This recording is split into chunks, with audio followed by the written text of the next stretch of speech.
All right. Good afternoon now, officially, everyone.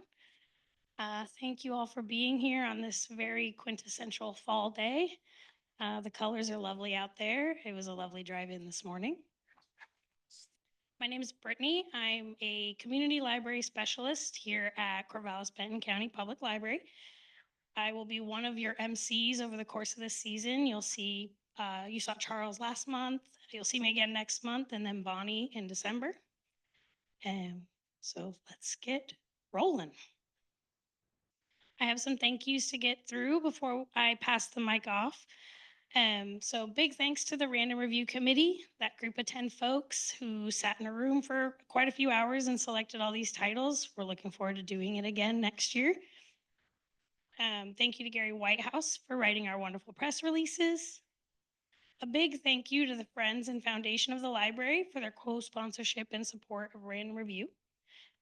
They ran Random Review for 30 years, and they also run all of our book sales in that little store over there and do so many things to support the library, and we really appreciate that. If you visit our Random Review webpage, you'll find the schedule of events and book lists for each reviewed book, which are compiled by volunteer Gail Gerdeman, so thank you, Gail.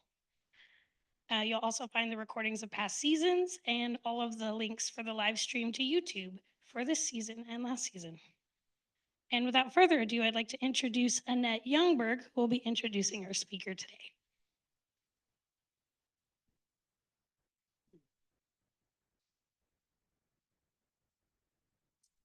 I'm here to introduce our speaker today, but I'm kind of suspecting he doesn't need an introduction. How many of you here have ever been to a Corvallis Community Band concert? Even one of the summer concerts out on Tuesday nights in the park?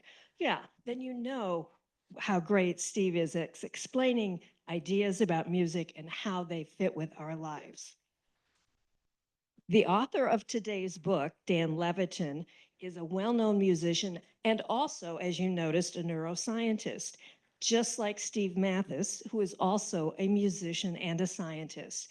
Steve is a retired research chemist, and he worked for 33 years at the United States Bureau of Mines and later the National Energy Technology Laboratory over in Albany. During that time, Steve authored numerous papers, book chapters, and presentations. He is also one of the first members of the Microwave Assisted Chemistry Hall of Fame. He also, during that time, worked as a musician. He acted as assistant director of bands at Oregon State University. He was a clarinet soloist with the OSU Symphonic Band. And my favorite, he directed the Corvallis Community Band between 1976 and 2019. Isn't that amazing? He has played with large numbers of groups of people, and currently he's been playing for over 30 years with the Black Swan Classic Jazz Band, and you can hear their recordings on Spotify and YouTube and probably a lot of other places I don't know about.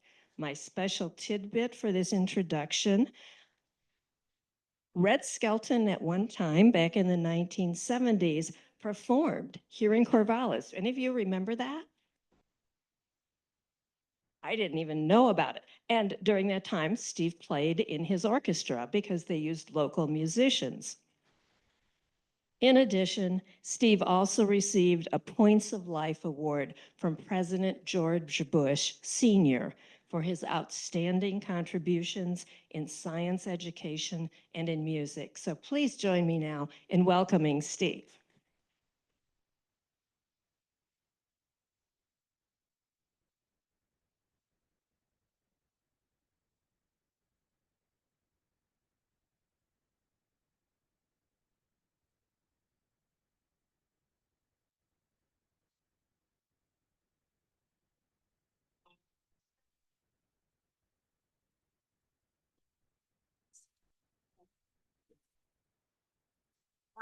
there was a secret chord that David played and it pleased the Lord.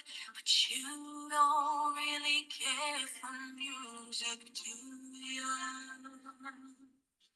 Well, it goes like this: the fourth, the fifth, the minor fall, and the major lift, the back kick and pause.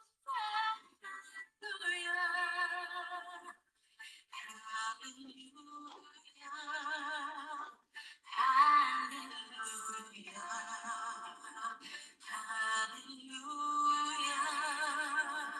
Hallelujah.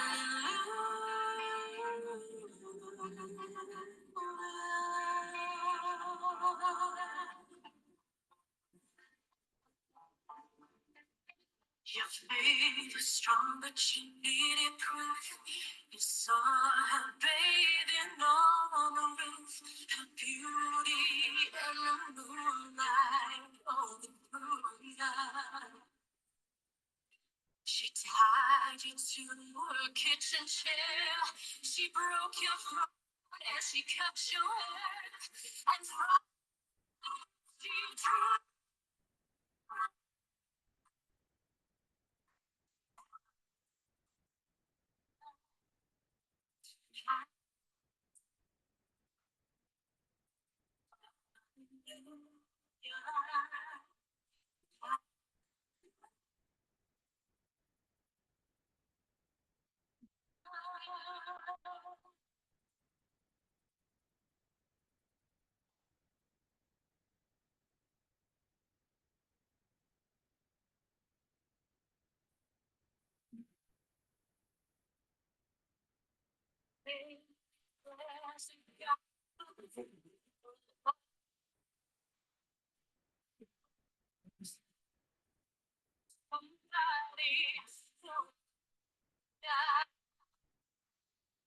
And the sky.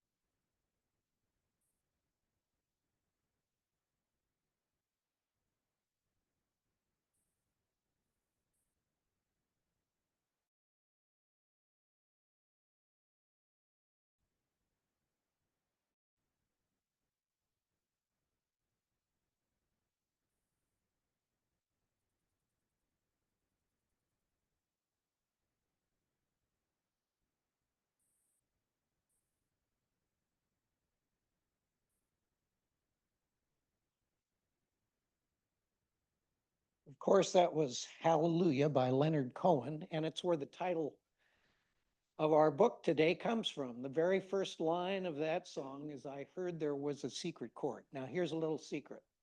When Leonard Cohen wrote this song, it was originally, "I've heard there was a secret chord." After his first recording of it, almost every artist who's covered it dropped the "v" and just made it, "I heard there was a secret chord."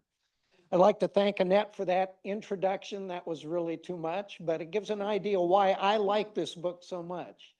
Dan Levitin, a scientist and a musician, and I'm also a scientist and a musician, and I really could empathize with everything that Dan Levitin was saying in his wonderful book.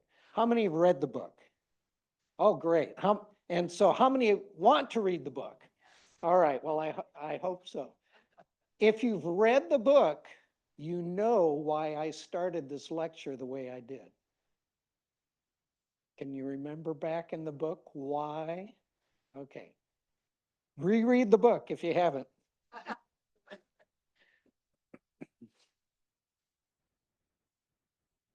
Oops.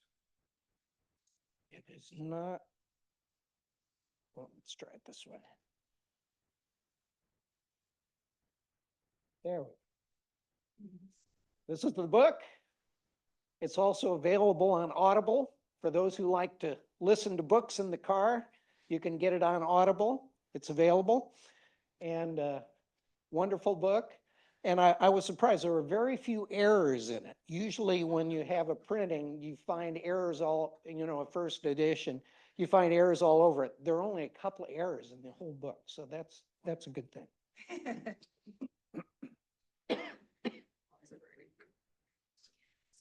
So this is the first stanza of Leonard Cohen's song. So let's look at that. Now I heard there was a secret chord that David played and it pleased the Lord. So what David are we talking about here? King David, right? And we're talking about the king was Saul at the time. How many remember their Sunday school lessons about this? The same guy who killed Goliath, right, with the slingshot. But in his younger days, he was a shepherd, but he also played the lyre. He was famous for his beautiful singing voice and playing the lyre. But you don't really care for music, do you? It goes like this: the fourth, the fifth, the minor falls, the major lifts, the baffled king composing hallelujah. Leonard Cohen. So this is where it comes from. 1 Samuel chapter 16, verse 23. David would take the lyre and play it. Saul would find relief and feel better, and the evil spirit would leave him. That's one of the first mentions anywhere of music being a tool for healing. So I'm just briefly going to go, for those who haven't read it, these are the chapters in the book. Musical species, if I only had a brain, oh, the shark bites, musical memory, daydream believer, an interlude, music movement disorders, Parkinson's disease, trauma, mental health, memory loss, dementia, Alzheimer's, stroke, pain, neurodevelopment disorders, learning how to fly, music in everyday life, fate knocking on your door, music, medicine, mystery, and possibility, and then some extensive acknowledgments and an appendix on types of music therapy. It's a wonderful book, and I'll give you my review right up time. I highly recommend this book. You should go read it. It is really unusual in that it packs dense scientific prose with humorous and often very personal vignettes about the author with his musical friends. And he does this so skillful. He's a very skillful writer that you hardly notice all that dense scientific prose interspersed in the book. This is a great book. I highly recommend it. So here's an overview. Daniel Levitin, a neuroscientist and accomplished musician, builds on his earlier work, This is Your Brain on Music, to present a compelling case for music as a therapeutic tool. And I heard there was a secret chord. Levitin argues that music is not just entertainment, it's one of humanity's oldest and most potent forms of medicine. Drawing from scientific studies, historical traditions, and interviews with renowned musicians, Levitin shows how music can alleviate suffering, restore cognitive function, and enhance emotional well-being. I found the most compelling sections dealt with how music affects neurological conditions like Parkinson's and Williams syndrome, which is I had not heard of Williams syndrome until I read this book. So it's very compelling. Here's a couple of book jacket reviews. Looking back at my life, it's pretty easy to see how music has profoundly benefited my well-being, all while drawing me further and further into its mysteries. And there appears to be no end to this path. Dan Levitin's take on this mirrors mine, and he can both explain it and tease the possibilities presented. Bob Weir from the Grateful Dead. Part memoir and part medical primer, I heard there was a secret chord showcases Daniel Levitin's expertise in all genres of music, as well as experimental neuroscience. No one else in the universe could have written this book. Neil deGrasse Tyson, and he is exactly right that probably nobody else could have written this book. So here's some of the underlying science that Levitin shows. Levitin explains how music activates multiple brain regions simultaneously. And as an aside, we have not yet found anything that activates more of the brain than performing music. There is no activity, no anything that activates more of your brain than if you play a musical instrument or sing. Those responsible for emotion, memory, motor control, and even language. This makes music uniquely suited for therapeutic interventions. And then he talks about therapeutic applications. Music therapy can help treat neurodegenerative diseases such as Parkinson's and Alzheimer's. It can help with cognitive injuries and memory loss, depression and anxiety, and chronic pain and trauma. Now, in such a dense book, I can't tell you everything that's in this book. So I'm going to cover a couple of highlights and show you some fun things about it too. Levitin also goes into the cultural and historical context of music. Music has been around as long as there have been people. People were banging on logs or making flutes out of bird bones, and this has been going on as long as there have been people. Levitin traces music's healing across civilizations, from ancient Chinese medicine to African drumming rituals, Native American chants, and Ottoman sound therapy. He emphasizes that music has always been communal and spiritual experience, often used to mark rites of passage, soothe grief, and promote social cohesion.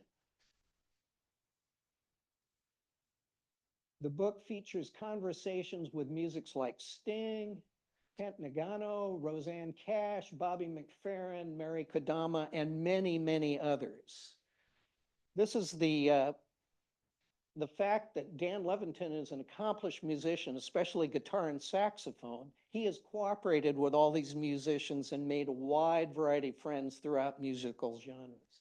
These stories illustrate how music helped individuals cope with loss, trauma, illness, sometimes succeeding where conventional medicine failed. He also debunks some musical medicine myths. How many remember the Mozart effect? Okay, that's largely untrue. He shows that while music can enhance cognitive performance, the effects are overstated and short-lived. So giving Mozart to your baby every day is not going to make big improvements in their cognition.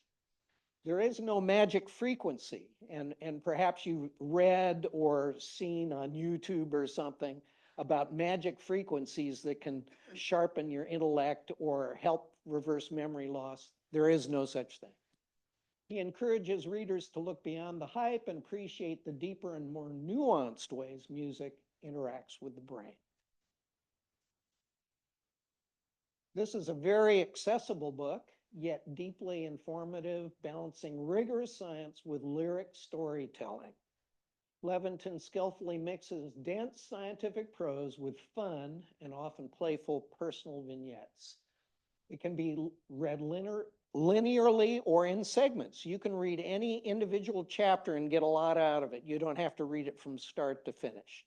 Or if you go back, you can concentrate on the chapter that you want to. So music is more than a universal language, it's universal medicine. Levitin's work invites us to rethink how we use music in our daily lives, not just for pleasure, but for healing, connection, and transformation. All right, a musical excerpt for you.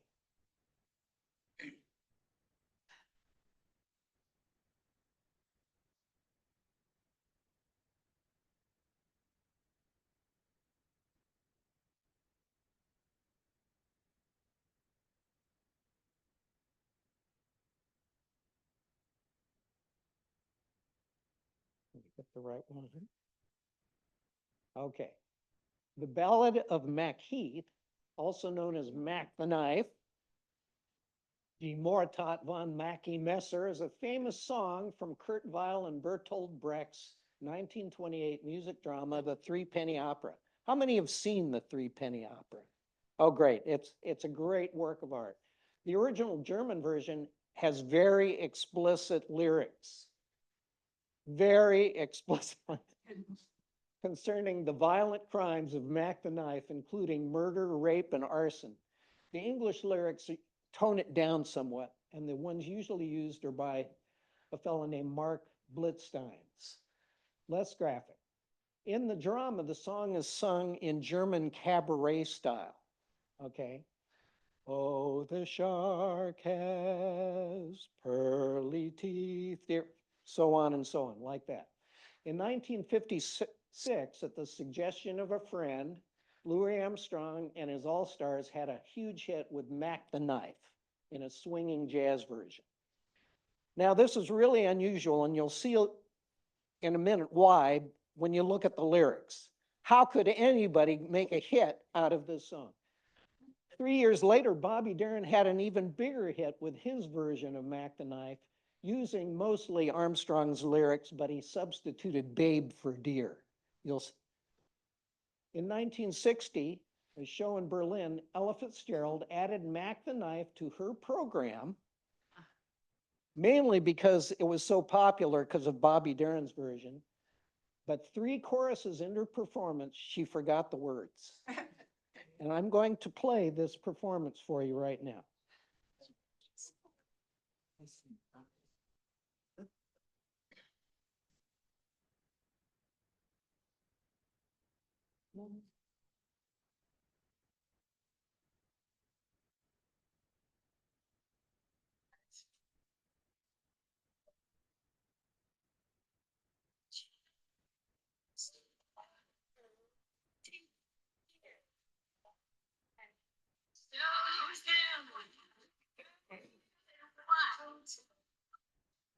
Just a jackknife as Macheath did, and it keeps it out of sight.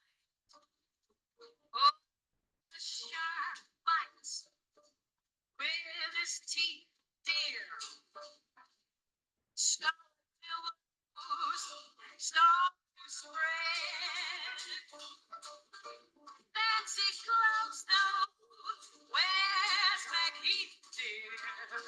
So it's not a trading submarine. Sunday, Sunday morning.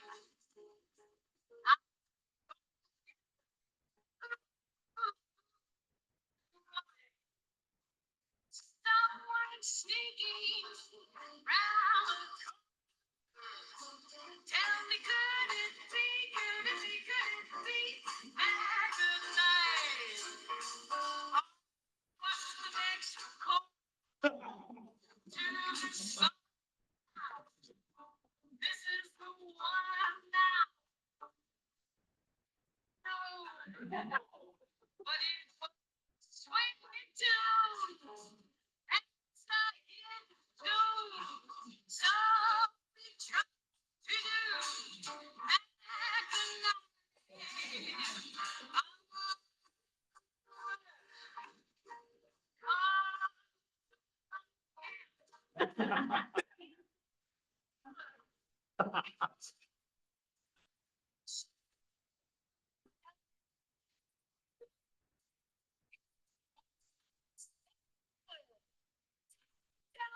tell me that boy didn't stop right.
Now, Levitin spends a whole chapter on this performance. And the reason is, although Ella forgot the words, she didn't forget the melody.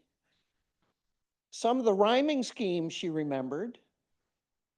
She incorporated things she knew about Mac the Knife, like Louis Armstrong and Bobby Darin, into the words. If she remembered maybe a part of a line, she mentioned Louis Miller in there, and flawlessly fit it in without dropping the rhythm, without dropping rhyme scheme, without dropping anything. This is an amazing performance. And in fact, the fact that she did this, she won a Grammy for this performance. If she had not forgotten the words, she would not have won a Grammy for that and wouldn't be so memorable. So it tells us a lot about how the brain works. We can remember rhythmic patterns separately, melodies separately, rhyme schemes separately from the words. These are all remembered separately in our brains. And he does a nice deep dive, Dan Levitin, about how this is possible. How can somebody do this? Did you hear any flaws when she was singing that?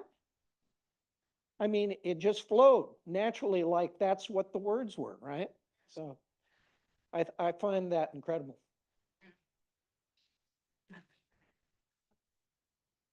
So Levitin spends a lot of time telling you what parts of the brain light up when you're doing music, listening to music or performing it. And this is kind of a summary of what he had. That diagram is in the book, and I've kind of expanded on what was there. So in the frontal lobe, that's the top left there. The prefrontal cortex, that's where we get creation of expectations and violations and satisfaction of expectations. And that doesn't just pertain to music, but it pertains to everything in life. So if we have expectation about what may be coming next in a song, or if something doesn't sound right that is happening in the song, that's where that comes from. Then the motor cortex in the same region is for movement, foot tapping, dancing, playing instruments. Going down on the left side, temporal lobe. The auditory cortex, it's the first stages of listening to sounds, perception and analysis of tones, spatial acoustic feature processing, auditory motion. Heschel's gyrus, loudness perception, timbre perception, pitch perception. Superior temporal gyrus, auditory processing. And going down along the bottom, the basal ganglia and the limbic system, reward and pleasure circuitry, which moderates the production of dopamine. That's part of the healing of music, is that production of dopamine. Tracking of tonal, harmonic, and rhythmic expectations, tempo and rhythm processing. The amygdala, emotional reactions, nucleus accumbens, emotional reactions, striation, motor planning, reward in the hippocampus, music memory. Going on, the brain stem, that's the most primitive part of our brain. That's where loudness processing starts, and that extends into the midbrain. The cerebellum, movement, coordination, motor learning, emotional reactions to music, tempo and rhythm processing.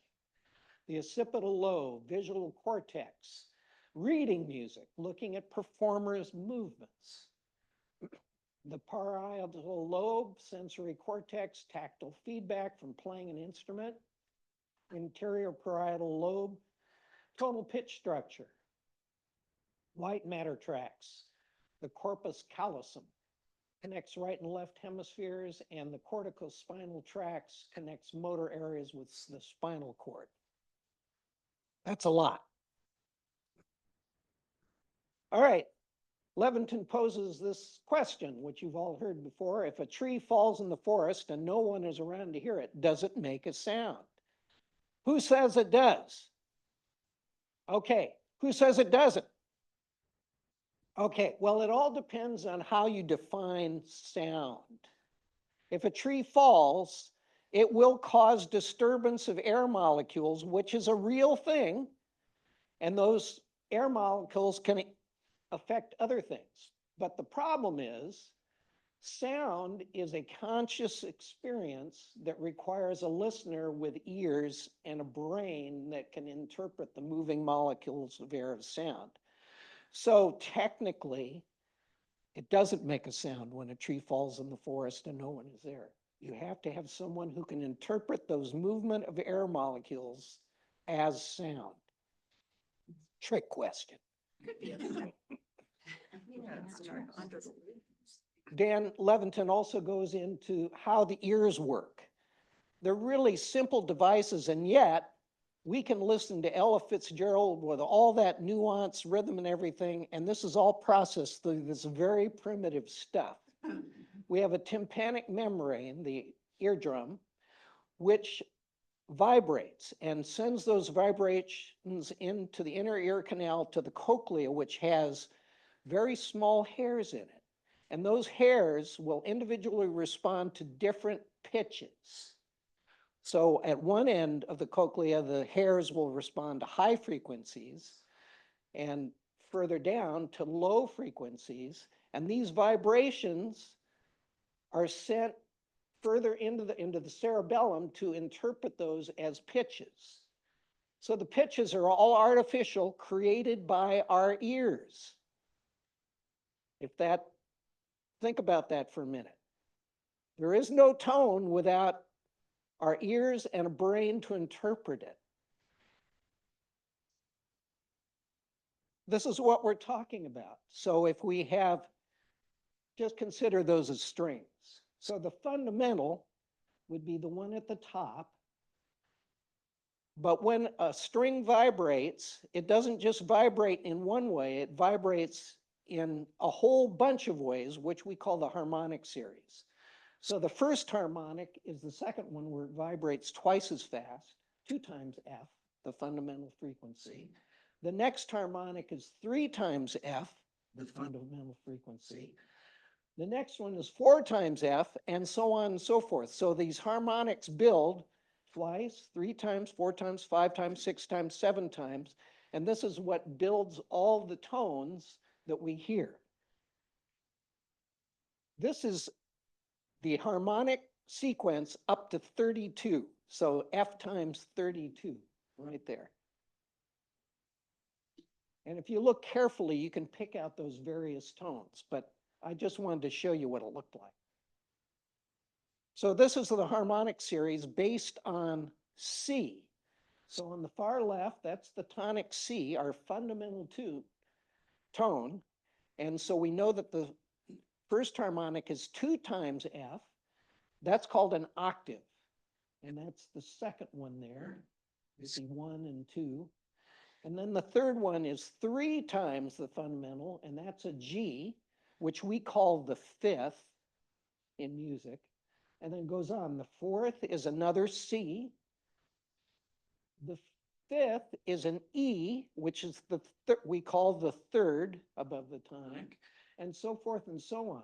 I just want to point out that in the first 12 tones of the harmonic series, C occurs 4 times, G occurs 3 times, and E occurs 2 times.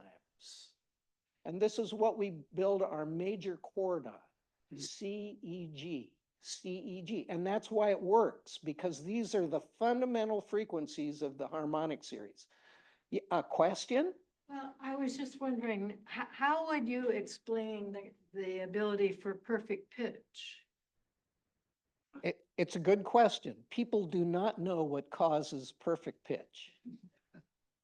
What it means is that somehow these people have an inner thing that keeps a pitch constant, and if it varies from that, they're disturbed, we'll say. My son has perfect pitch. My younger son has perfect pitch. And he once said that it's kind of like colors. You know, if it's right in pitch, it's this deep, dark blue. But if it's off a little bit, it might be a lighter blue or a little bluish purple, you know. But if it's right on pitch, it's that blue. And that's how he once described it to me. So, and it's inborn. We don't know what causes it. Although if you practice listening pitches, you can develop your relative pitch so well that you can recognize pitches right off without having perfect pitch. I just wanted to show you this because of what I just talked about, that harmonic series. If you go all the way up, it will generate 12 tones. And this is our chromatic scale of what we use in Western music. In between 2 C's, we have 12 intervals. C, C sharp, D, D sharp, E, F, so forth and so on. So those are all half steps, we call them. But I just want to point out that the only ones that are in tune are the tonic, the perfect fourth, the perfect fifth, and the octave. All the others are slightly off, and this is why we use, we put a piano slightly out of tune so it's equal distance between every half step. So pianos are not in tune on purpose. They're slightly out of tune. And the reason for this is if we start on, let's suppose C is our fundamental, and we generate, say, an F sharp. Well, in other keys, if we generate an F sharp, it won't be the same pitch as in C. It's kind of a complicated thing, but I'd have to give you an hour-long dissertation to tell you why this is. They're not in tune with each other. So we deliberately put a piano out of tune so that they're equal distance between all the 12 steps in a scale. However, the octave, the fifth, and the fourth are always in tune, no matter what key. Okay, the basic elements of music. We have pitch, timbre. Timbre is the character, the quality of musical sound is distinct from its pitch and intensity, and this is largely due to what harmonics are prominent in the pitch. This is why you can tell Louis Armstrong from Ella Fitzgerald, is their timbre. And this is why you can tell a trumpet from a piccolo. They have different timbres. We have volume, loudness or intensity, articulation, how a tone starts or stops, duration of a pitch, the meter, the recurring pattern of strong and weak beats organized in pieces, rhythmic pulse, music expression like diminuendo, getting softer or louder or slower or faster or using vibrato, and musical nuance. And this is fairly important because this is what separates the artist from an average musician.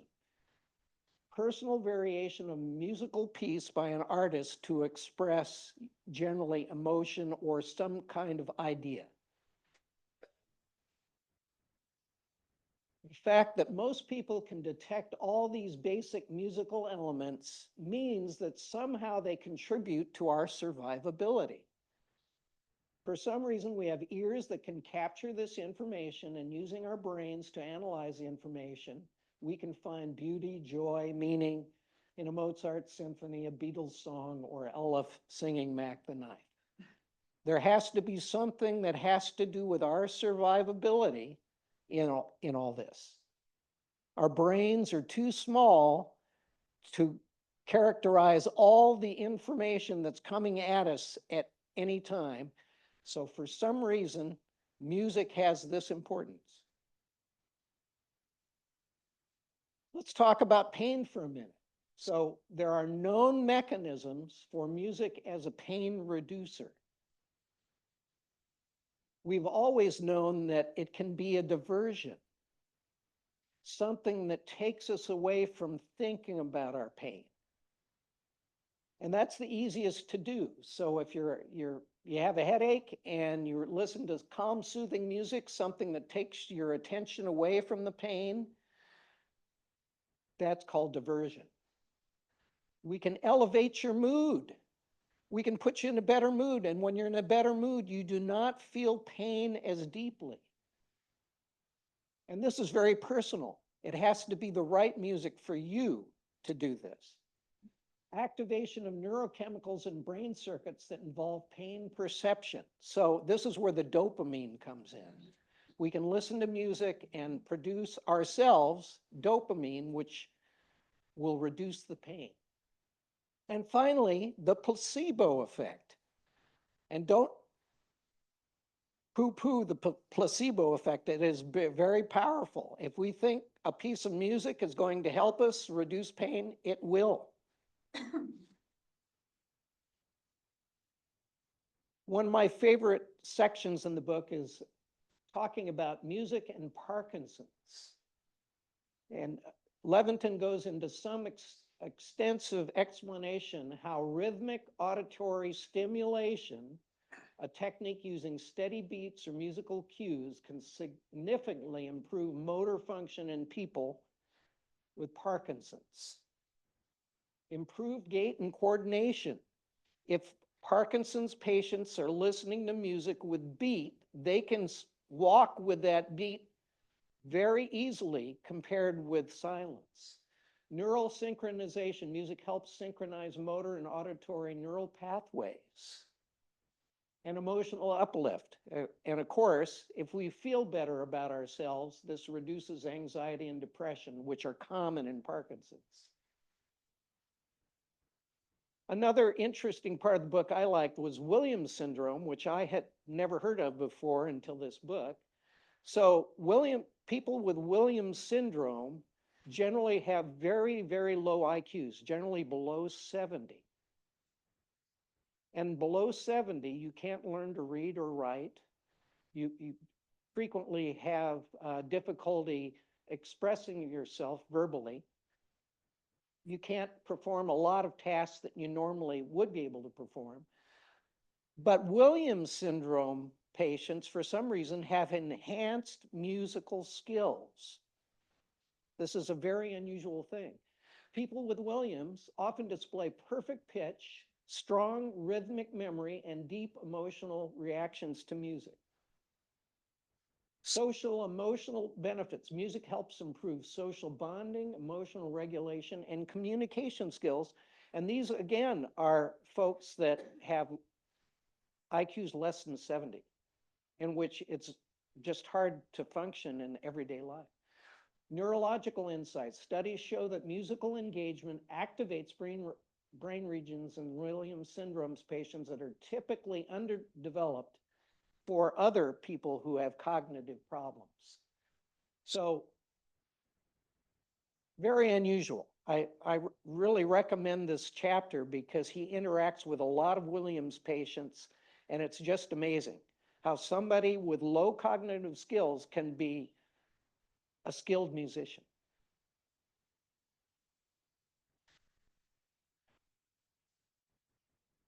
Okay, there are a few things that I think Dan Levitin could have put in his book that he didn't. And here's some examples. First off, you will see very little on music and spirituality in this book. It's pretty much from a scientific point of view only. Music is very prominently used in religion. Johann Sebastian Bach wrote over half of his compositions for worship in the Lutheran Church. The development of musical notation is due to the Catholic Church. Our modern Western music notation is for denoting plain chant and later forms of musical expression. It did not come from the private sector, it came from religion. Religion, most people who have a religious background will tell you that music can reach places nothing else can and provide religious experience. Here's some quotes. Music can name the unnameable and communicate the unknowable. Leonard Bernstein.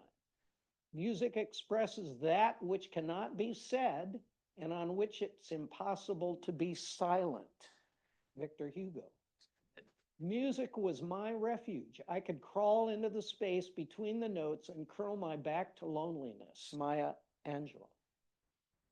If you play music with passion and love and honesty, then it will nourish your soul, heal your wounds, and make life worth living. Music is its own reward. Sting. I had mentioned earlier, music is a survivability trait. It would take me too long to explain that, except that our brains are so small, everything we have in them and how they perform has something to do with our survival. So music has something to do with survivability. And then finally, I think the biggest thing that he should have included is music and the big 5 personality traits, because he does talk about music and psychology a lot in the book. So the big 5, anybody not familiar with the big 5?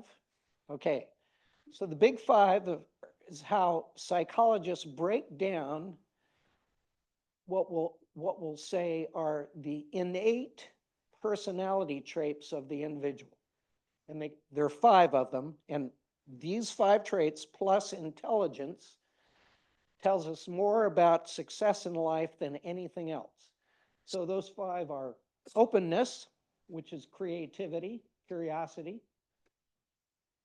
conscientiousness, organization, dependability, self-discipline, extroversion, sociability, assertiveness, and enthusiasm in social situations, agreeableness, compassion, cooperation, trust in others, and neuroticism, emotional instability, anxiety, and moodiness. And here's how they relate to music, and this is fairly well known.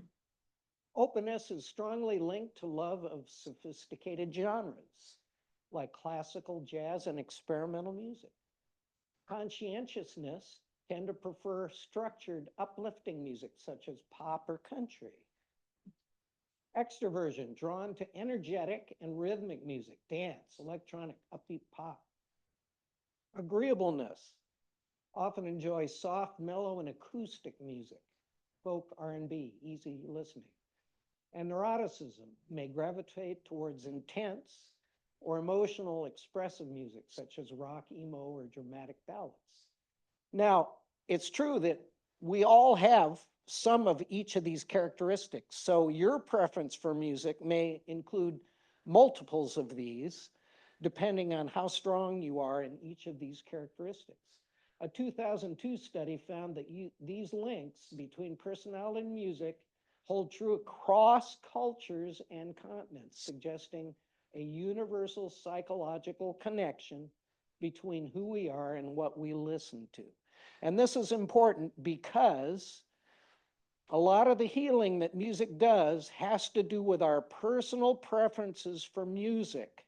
Music that we personally like are the ones that are generally do the most healing for us. And we should be able to predict that based on our big 5 personality. Steve, Yes, Did you say that that information about the 5 personality traits is something that he did not put in? he did not put in at all. When is your book coming out? You can find all this online. That's all I'll say. Levitin also points out that there are some negative health effects to music. For example, especially in professional musicians, they suffer from performance anxiety. It's very difficult to be a performing musician. Only a very small percent of musicians are Taylor Swift or Beyonce or Joshua Bell. Most of them have to work very hard for their livelihood, and that is stress. A lot of genres, you will find a high amount of drug and alcohol abuse, particularly, for example, in hard rock and perhaps country, and some other genres too. This is usually related to self-medication. How many famous musicians in the past, like Charlie Parker, had severe drug addictions? They shortened their lives, and that's from this cause. Levitin says that actually being an amateur musician may be better for your health. And there are also some genres of music that promote violence, hatred, and sexual abuse. And obviously, these kinds of music are not going to be a benefit to the listener or the performer. Here's some benefits from playing a musical instrument. It increases neuroplasticity, improves cognitive function, improves mental health, increased physical coordination, improves social development, and improves general quality of life. I'm going to close with an excerpt from chapter 10 of the book.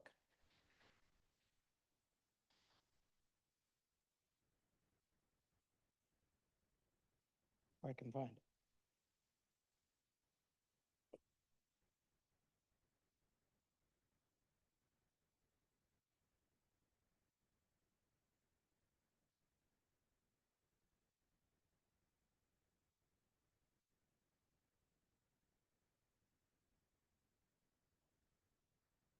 I want to read it here rather than the screen. Here we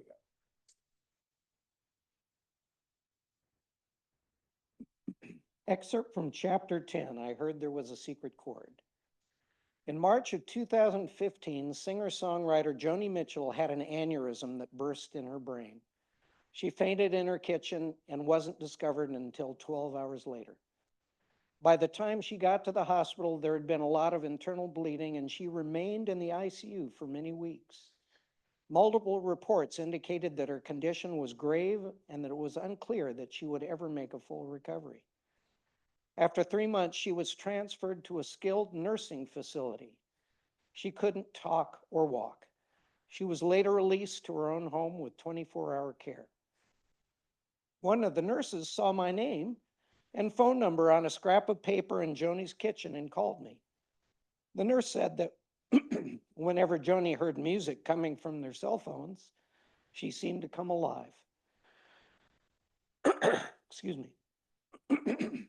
They wanted advice about what to, excuse me. Should have brought some water. Do you want some of mine? Oh, I'll struggle through. The nurse said that whenever Joni heard music coming from their cell phone, she seemed to come alive. They wanted advice about what to play for her. I described where the record and CD collections were kept in Joni's living room and told them what to start with. 11 years earlier, in late 2004, Joni had been asked to release a CD as part of the Starbucks record label, Artist Choice Series, a kind of desert island disc collection. Joni had asked me to come over and listen to what she selected to help winnow down the list, as well as discuss the rationale for some of her choices. She was weighing the pros and cons of organizing the collection thematically or chronologically, or more intuitively based on what flowed into what. The CD could have up to 18 cuts, and she had chosen artists ranging from Debussy to Duke Ellington, Edith Piaf to Etta James. She made a few surprising choices, such as the ebullient Saturday Night Fish Fry by Louis Jordan. Her encyclopedic knowledge of music was extraordinary. We had an hours-long conversation about which Steely Dan cut to use. She chose Third World Man, about whether she could include not just one, but two songs by Deep Forest. She used two. And whether it would seem cheeky or self-indulgent to include one of her own songs. I thought it was a good idea, especially if she chose a song that was not well known. We joked about an old Saturday Night Live skit. Steve Martin playing a NASA official reporting on the first contact with other life forms from outer space, from a civilization that intercepted the Voyager probe containing a variety of music from Earth. The forward interstellar message, send more Chuck Berry. And so Johnny B. Goode made the list. Once she had decided, she sequenced them and invited me back to hear the tentative running order. I watched the pure joy in her eyes as she became utterly transfixed by the songs, a combination of awe, intense focus, and relaxation. I told the nurses where this CD was, in the corner of the bookcase at the far end of the living room, and I said they should start by playing it once a day. It was also important, I added, to ask her if she wanted to hear it, so that she would know she was in control of when and how to listen. The nurses called me later that afternoon and said it was the first time they'd seen her smile since coming home. And there's the CD. What would be on your artist's choice CD?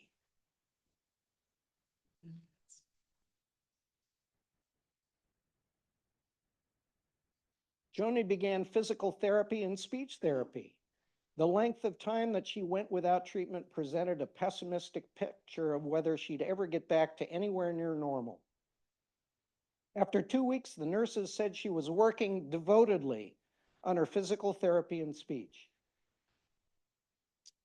therapy, and they wanted to play something else. I suggested Herbie Hancock's tribute to her, River, the Joni Letters, and any other Herbie Hancock and Wayne Shorter she could find. She loves Herbie and Wayne. I suggested they could add Harvest by Neil Young because we had listened to that album together, and I knew she had a special affection for it. I also suggested a song that was famously written specifically for her, Our House by Graham Nash. I'll light the fire while you place the flowers in the vase that you bought today. A few weeks later, the nurses called and asked for more.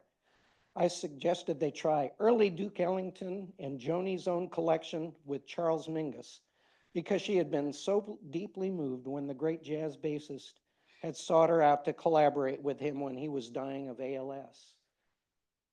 I visited Joni every few weeks. She was learning to walk and talk again and could understand everything that was said to her. A year later, as I always do, I brought her flowers. This time, she walked over to a cabinet by herself to get a vase. She moved some vases out of the way to find a particular one in the back, a glass vase with a single handle and flowers painted on it. That's a beautiful vase. Where did you get it? I asked. I bought it when I was living in Laurel Canyon with Graham. Oh, that vase. For someone of my generation, that vase holds special significance, a symbol of young love between two artists living in fabled California. 4 years after her stroke, she made her first public appearance.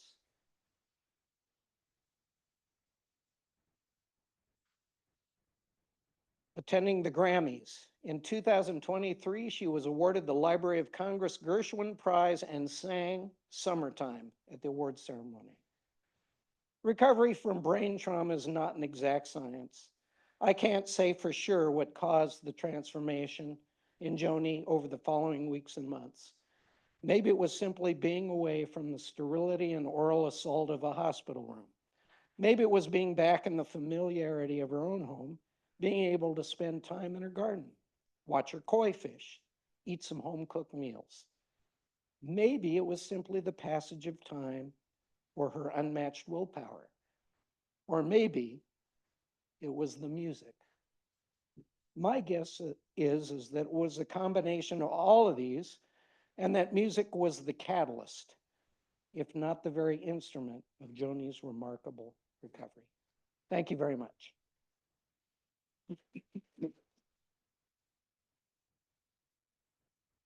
I don't know. Oh, question, yes. I was wondering if you have read any of Oliver Sacks' books and how they might compare to this. I have to confess, I have not read any of those books, but thank you. Other questions? Yes. How and when did you start in music? How and when? Well, my mother was a very fine pianist.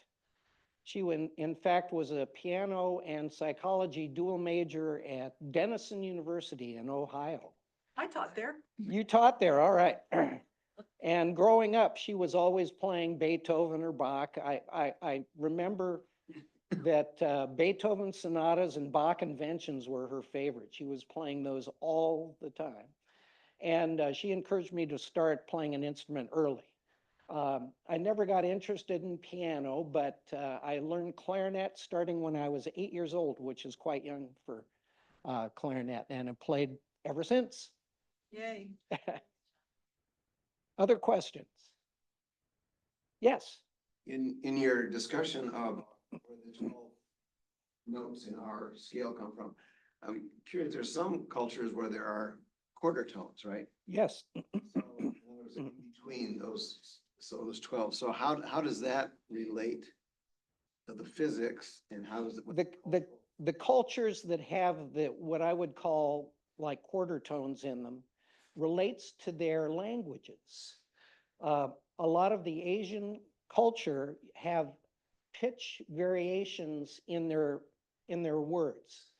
And these pitch variations correspond very closely to the pitches that we hear in their music.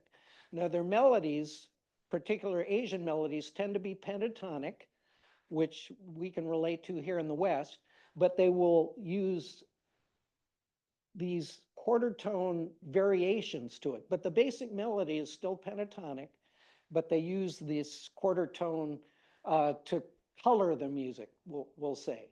But their music is still pentatonic. Now, this is possible because we could start with A440, but you could just as easily start with A443 to start your harmonic series. And that's where we get that variation in pitch between the harmonic series.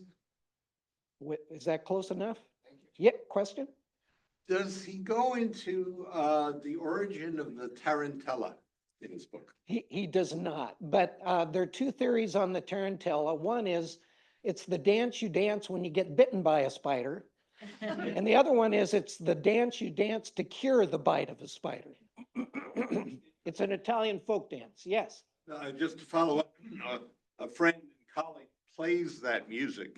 He said it's a very rich history of it's the latter purpose. It is to basically cure you. To cure the bite. And the point is, every year on the anniversary of your bite, we end up with the tarantella. Well, that's a very fun thing to do anyway, so. It's good for musicians. Yeah. Stuff too. Interesting. Any other? Yes, Have you ever been to the Musical Instruments Museum in Phoenix? I have. It's fantastic. I would recommend that. Yes, there's one in Washington, D.C. There's a very good one in Vienna, Austria. By the way, if you're ever in Vienna, go to the Music Museum in Vienna, Austria. You can conduct your own orchestra there, virtually. Any other questions? Is there hope for a 72-year-old starting to learn a new musical instrument? There is. In fact, learning to learn a new instrument will do better for neuroplasticity than any other activity you can do. That's making new brain connections in your brain. Learning an instrument is number one I for thought doing it was Dancing. that. Nope, it's learning a musical instrument. Any other questions? All right, well, thank you very much. Thanks for coming.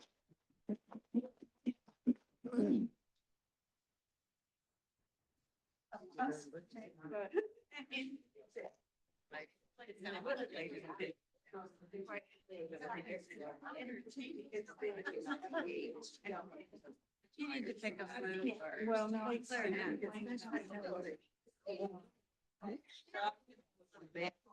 I went over a bit, but not too bad. Cats sang. So you saw anything?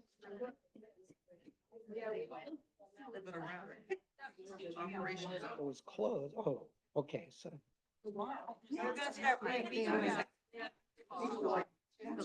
Yeah. I see. You wanted it all the way out. Thank you.